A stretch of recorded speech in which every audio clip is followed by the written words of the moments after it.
9 days after the Hamas massacre murdered over 1,300 in southern Israel, the IDF said the army is poised to launch a wide-ranging offensive to bring down Hamas in the terrorist-controlled Gaza Strip, including coordinated attacks from the air, sea, and land. More from ILTV's Steve Leibowitz. Military and political officials are all saying that it is a question of exactly when and not if Israel will launch a ground operation into Gaza to root out the Hamas. The goal is to destroy Hamas and terrorist organizations' governing capability and military capabilities completely. Troops are poised on the border with Gaza, with the army placing strong emphasis on ground operations. Until now, the extensive damages done to Hamas have been from the Air Force and artillery. It's going to take time. It's going to take time because we are going to take Hamas capability of military capability, governance capability, until he cannot threaten Israel. The army has eliminated 2 top Hamas commanders responsible for the worst massacre in Israeli history. This morning, the army announced it killed Bilal al-Qadra, the commander of the so-called Nukba unit, Southern Khan Yunis Battalion. Over the weekend, Hamas company commander Ali Qadri was killed in a drone strike. The IDF hit more than 100 targets overnight, including Hamas command centers, military compounds, dozens of rocket launchers, anti-missile launching posts, and observation posts. The IDF also staged localized raids into Gaza to recover bodies and items of missing Israelis believed taken hostage to Gaza or murdered. They also uncovered documents from bodies of Hamas terrorists and plans to kill civilians and raid communities in last Saturday's massacres. An estimated 150 to 200 people are being held hostage by Hamas, and at least 1,300 were murdered. Ahead of the expected ground incursion, the army announced that it opened a humanitarian evacuation route for residents of northern Gaza, after ordering that they leave for the south. Hundreds of thousands of Palestinians are fleeing south, even though Hamas is forcibly trying to block their way to safety. Hamas is trying to block the roads. He's calling my calls fake. He says we're faking. He says stay put. He wants this human shield. I hope the media will assist us to call the citizens of Gaza City to leave and not go back until we say so. Hamas is still firing rockets into Israel. In the latest barrage, damages but no injuries were caused to stores and homes in the southern city of Ashkelon and the central city of Bat Yam. Experience the power of truth with ILTV News. If you're looking for quality content and captivating visuals, join our news community and become an integral part of our team as we embark on a mission to unveil the real Israel, dismantling the web of lies and misinformation that surround reporting on Israel.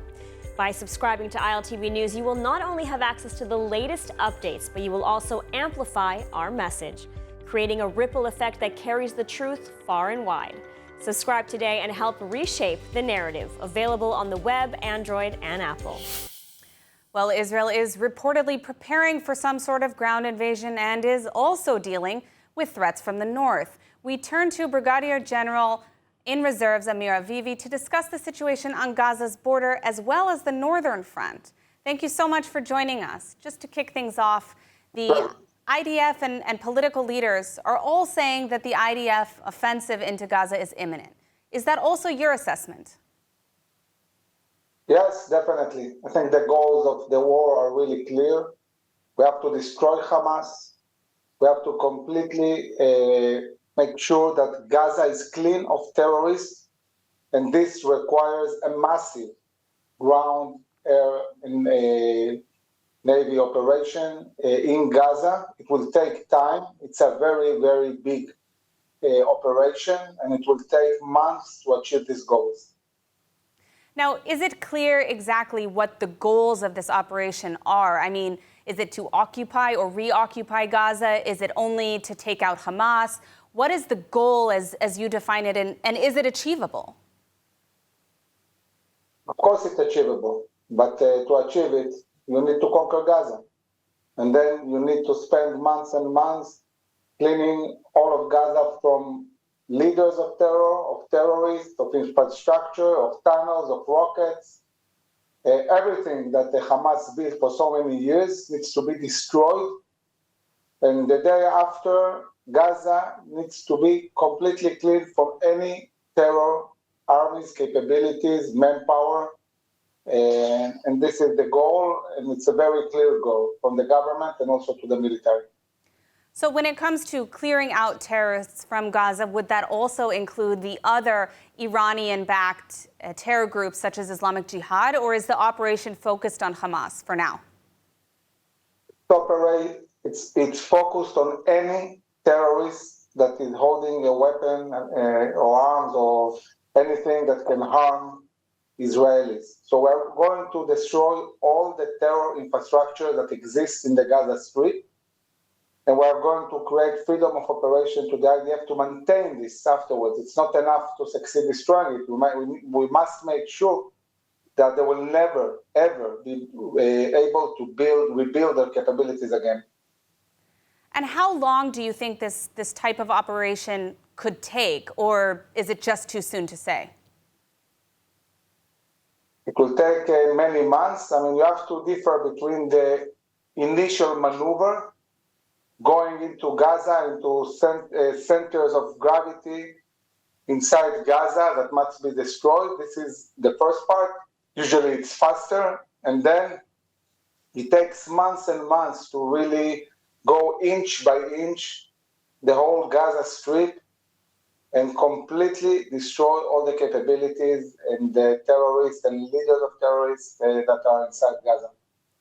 Now, there are hundreds of thousands of Gazans who are trying to head south to safety following Israel's warning to civilians. Now, we've also seen that Hamas is, of course, working against them, claiming it's psychological warfare, and Hamas are also sharing videos on social media accusing the IDF of even bombing evacuation routes, which the IDF has denied. Do you think Israel has acted within international law and expectations to protect civilians? Israel is acting exactly according to international law. It gave a warning to the civilians to leave the northern part of Gaza. It's Hamas who is trying to prevent that. They are taking keys of cars. They are blocking roads. They want the Gazans to be in danger. They want civilians to die. They want to use them as human shields. And we are encouraging the civilians to move south in order not to be in the areas of a war zone that might be hurt. They might be hurt. Now, we're running out of time, so I'll need a quick answer. But Israel doesn't want a second front of a war with Hezbollah or Iran in the north. But as we've seen, there's already been some engagement. When Israel does enter Gaza, do you believe Hezbollah is likely to enter the fray as well? And can Israel handle such a turn of events?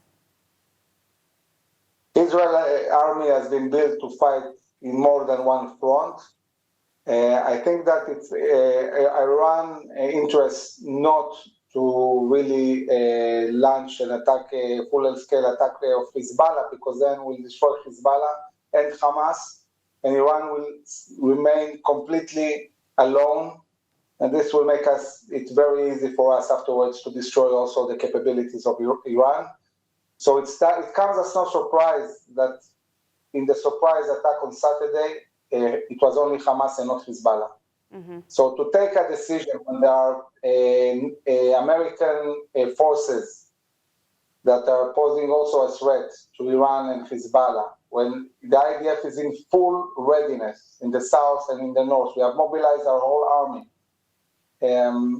I think it wouldn't be advisable for Hezbollah to intervene. But if they do, this gives us a big opportunity to destroy them. And if the time is now, it will be now. Well, we're out of time, but I want to thank you so much for joining us and giving us a more detailed look at the reality on Israel's borders in this Israel-Gaza war. Thank you very much. Well, as Israel prepares for a possible multi-front war, the United States and President Biden have been fiercely supportive of Israel, as both the Secretary of State and Secretary of Defense have visited Israel and expressed solidarity, pledging to support Israel in anything needed throughout the war. ILTV's Devo Klein has more. This week, U.S. Secretary of State Antony Blinken, as well as Secretary of Defense Lloyd Austin, visited Israel in a display of solidarity with the Jewish nation, acknowledging the barbaric attacks by Hamas on Israeli civilians. During the visit, Blinken warned terror groups and Iran not to get involved. To any country or any party that might try to take advantage of this situation, and that message is don't. In a press conference with Israeli Defense Minister Yoav Gallant, Defense Secretary Lloyd Austin stressed the U.S. alliance as Gallant confirmed Iranian support for the brutal attacks. Austin also compared Hamas, the Iran-backed terror group, to ISIS in a meeting with Prime Minister Netanyahu. I was the guy that initially put the ISIS campaign together, and I know a lot about ISIS, and this is worse than what I saw with ISIS. This week also saw the visit of European Commission President Ursula von der Leyen and European Parliament President Robert Metsola, who came to Israel to show solidarity following the October 7th massacre and affirmed that Israel has the right to defend itself. During the visit, von der Leyen also visited the site of the attacks in Kfar Aza, where dozens of Israeli civilians were murdered in cold blood. After the visit, Metsola stated, we must stop Hamas and do what we can to mitigate humanitarian consequences. And while American and European officials expressed support for Israel, U.S. Secretary of State Blinken visited Qatar immediately after his visit to Israel, where he pressured the Gulf country to assist in the release of hostages and urged them to stop supporting Hamas. Only days later, however, Qatar welcomed the foreign minister of the Islamic Republic of Iran for a meeting with Hamas leader Ismail Haniyeh. Despite being a U.S. ally, Qatar has long supported the Palestinian cause and has given refuge to many Hamas leaders, such as Ismail Haniyeh, who do not even live in the Gaza Strip. In response to pressure, Qatar has stated they will not close the offices of Hamas, which operate within the country. Despite this, the U.S. is actively working with Israel to ensure the release of hostages and to protect Israel in the event of military escalation. With ground forces poised on the Gaza border in the south, Israel's also keeping a watchful eye on the north, with continuing clashes on the Lebanese border. This morning, an anti-tank missile was fired towards the border town of Shtula. One person was killed and others injured. More from ILTV's Steve Leibowitz. Overnight, Hezbollah fired 30 mortars toward Israeli positions. Israel responded by hitting a Hezbollah anti-tank unit in the Har Dov area on the Lebanese border. The mortar exchange came hours after the IDF said it killed 3 terrorists attempting to infiltrate Israel from Lebanon. This morning, one person was killed and others wounded when an anti-tank missile was fired toward the Israeli border town of Shtula. Over the weekend, the IDF struck Hezbollah terrorist drones from Lebanon that were intercepted over Israeli territory. Air defenses shot down 3 objects over Haifa. Reuters videographer Issam Abdallah was killed and 6 others wounded on Friday in Israeli shelling. The shell landed in a gathering of international journalists covering clashes on the border. Israel said it is trying to avoid opening a second front. המטרה שלנו היא לא להישאב למערכה דו-זירתית, ולכן אנחנו הגדרנו את המיקוד בדרום כיעד העיקרי. עובדה שהחיזבאללה כרגע עושים דברים מתחת לרף ההסלמה כדבר שישאר לאורך זמן. אנחנו מקווים שחיזבאללה לא יביא למעשה להשמדת לבנון, כי לא יהיה פחות מזה אם תהיה מלחמה שם. Meanwhile, Israel has reportedly bombed Aleppo airport in Syria for a second time in 3 days. The airport is again out of service. The strike came after rockets were fired at Israel from the Syrian Golan. In addition to the very real trauma facing Israel after the Hamas massacre, Israelis and the global Jewish community are facing a sharp rise in antisemitism as anti-Israel voices attempt to explain and justify the torture, kidnapping, rape, and murder of Israeli men, women, and children. Let's take a look at some of what's been going on this week. Since the terror attacks on Israel, in which over 1,300 were killed, the war against Jews has gone global, with calls for violence against Jews increasing by 1,200% since the massacre.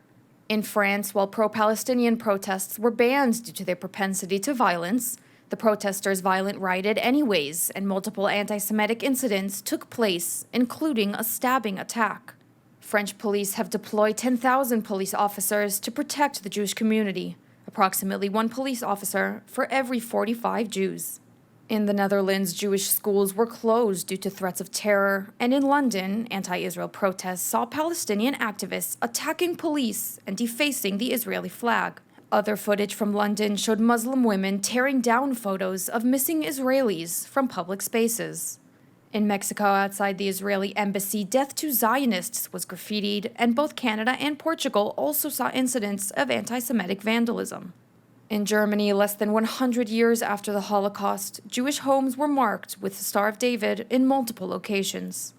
In the United States, dozens of campuses held anti-Israel protests where Palestinian students were seen screaming and cursing at Jewish students, as well as calling for intifada, a violent uprising, and chanting glory to the martyrs. Glory to the martyrs! Glory to the martyrs! At Brooklyn College, Jewish students held a vigil for the victims of terror and were interrupted by the Palestinian students screaming, "It's justified." Community protests in Philadelphia and New York also included calls to violence and even explicit praise of terrorism. I salute Hamas. A job well done. Jewish communities are in high alert, as well as governments, which thus far have been strongly supportive of local communities and have increased security on campuses. However, many students report a sense of hopelessness as administrations continuously fail to protect the rights and even security of Jewish students. Well, as Israel battles military threats on multiple fronts, over 100 Israeli families are experiencing devastating loss as their loved ones, including many children, have been kidnapped by Hamas and taken to Gaza. On Saturday, Israeli ambassador to the UN, Gilad Ardan, held a session with the families of the kidnapped Israelis, as well as dual nationalities, at the United Nations, in which he castigated the UN for its criticism of Israel defending itself and indifference to Israeli captives. At the event, several family members of the hostage spoke before representatives of over 24 countries. The same week, outside the UN, the faces of Israeli captives were projected on the UN building in New York City to raise awareness. Among those kidnapped and being held by the Palestinian terror group are an 85-year-old grandmother who was also paraded around Gaza in the streets while Palestinians cheered to celebrate the attacks. A young Israeli woman named Noah, who was dragged away from the music festival the terrorists attacked in, is now a viral footage. And an Israeli mother, Doron Asher, and her 2 children, Raz and Aviv, one of whom is just 2 years old. In some cases, entire families were kidnapped. In others, the children were taken away from the families in front of their parents, many of whom were shot after. Many of the families of the victims received photos or calls from Hamas terrorists sent from the phones of their victims, confirming that the hostages were in the custody of Hamas or Islamic Jihad. Some families reported that the Hamas terrorists sent photos of their families of the bodies of Israelis who have been taken hostage and killed. Terrorists captured by Israeli security forces have also confirmed in footage released this week that there are hostages, and that the intent of the operation was to kill and rape, when relevant, the hostages. The Israeli government thus far has stated they are not negotiating with Hamas over the release of hostages, nor will they do so, and confirm the objective of the IDF's operation in Gaza is to remove Hamas from power. And now, as the IDF lays the groundwork for a major military operation against Hamas, tens of thousands of reservists have been called up, while thousands of Israelis have temporarily evacuated their homes in southern Israeli cities like Sderot. Organizations are now scrambling to assist those in need, both soldiers and civilians. One of these organizations leading the charge is Meir Panim, which you can actually support at the QR code on the screen now. And here to speak with us about their work is Mimi Rozmaryn, of the Director of Global Development of Meir Panim. Mimi, thank you so much for joining us. Can you share a little bit Of course. Can you share a little bit with us about what you guys are doing right now on the ground to help Israelis in need? Sure. Even starting last Sunday morning, when most of the country was sitting in shock, our branch managers had already mobilized and created a plan to have each of our 5 centers throughout the country serve as collection points for goods and food to get to our soldiers who were so quickly sent off to reserves. And in addition to that, each of our centers is cooking food for up to 20,000 meals a day for our soldiers that are stationed so quickly. And as you can see in the footage, food for families that have been displaced from their homes in the South. So when it comes to the donations that are coming in now, you said a little bit about where they're going to the actually very impressive 20,000 meals a day. You're also working with soldiers. What are the greatest needs right now for the people of Israel, practically speaking? Sure. At Meir Panim, we're best known for our restaurant-style soup kitchens, and that's where we can really help support our communities in need at this moment. We have the kitchens, we have the networks, and we have the infrastructures. And what we're seeing is the soldiers who were called up so quickly and the government who mobilized the reservists so quickly sometimes aren't able to feed them and get them warm meals to help give them the strength and the energy and the support. And that is where at Meir Panim throughout our branches, we were able to pick up and get warm meals, hot meals, proper food to the 20,000 people a day that are on the front lines. Can you share with us a little about the organization and what you guys are doing on a regular basis? Sure. We were founded in the year 2000 to serve as a dignified alternative to a traditional soup kitchen. And at our 5 locations throughout the country, we are helping to support communities in need, people that are battling food insecurity, that are in need of a helping hand. And we're helping thousands of people every day throughout Israel. And that's something we're continuing to do in addition to the additional responsibilities of taking on this humongous task of caring for our soldiers on the front lines and families displaced from the South. Now, Mimi, how can our viewers support you? As I mentioned, there is a QR code, but in addition to that, how can our viewers support you if people want to get involved or donate? Where do they go? Absolutely. So donations are always appreciated, but truthfully at this moment, something that they can do, especially local here in Israel, is come into our 5 centers around the country and come in and volunteer. Because so many of our dedicated staff people and our most dedicated and loyal volunteers have been called up to military duties, we actually have a tremendous need, in addition to the 10 to 20,000 additional meals we're doing each day that we're sending to our troops, just to get our daily meals taken care of for Israelis that are facing food insecurity every day. Well, thank you so much, Mimi, for joining us. This is certainly an important cause, and we want to urge all our viewers in Israel and outside of Israel to support Meir Panim and the people of Israel at this difficult time. Thank you. More than 1,300 babies, children, elderly, men, women, soldiers were murdered in cold blood by Hamas terrorists on October 7th. The scale of tragedy is so large that we can't even mention every name right now. But we will slowly share their stories and ensure their memories live on.